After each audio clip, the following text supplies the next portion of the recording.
In this week's episode of Monkey Shorts, DataMonkey and I thought, why don't we look at some rounding formula tricks that might help you with your reporting to make things look a little bit better, a little bit easier. Before we dive into this, I just want to let you know that I'm going to demo the entire thing in the Excel spreadsheet grid, but these formulas will work in both Excel, in the data model, and in Power BI because the formulas are virtually identical in those cases. They'll give you the same results. Where they don't work necessarily is Power Query because Power Query has its own rounding methods that sometimes conflict a little bit with what we're used to. But we're not going to cover that for right now. Let's go look at these guys here. I've only got 3 formulas I'm going to show you, but let's take a look at my actual revenue. The thing that I want you to recognize is I'm displaying 4 decimals because I actually have 3 items in this table, 2 positive, 1 negative, which actually have 4 decimal places.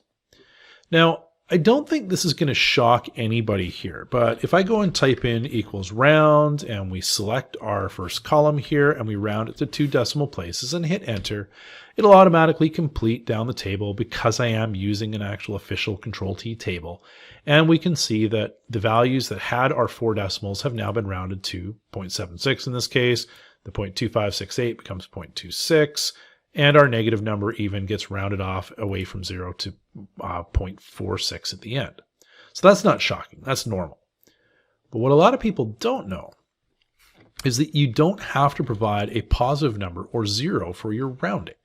I'm going to go and paste the column reference in here, and this time I'm going to round this to -3 places. Normally we think of rounding as rounding to the number of decimal places. But when you give it a negative number, it actually rounds to the closest integer. So it actually goes the other side of the number line.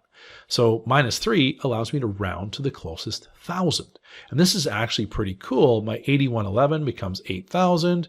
My 497 is less than 500, so it goes to 0. My -562 is further away from 0 than 500, so it rounds to -1,000. Very, very quick way without compromising the original data to be able to start restating your financial reports in the closest thousands.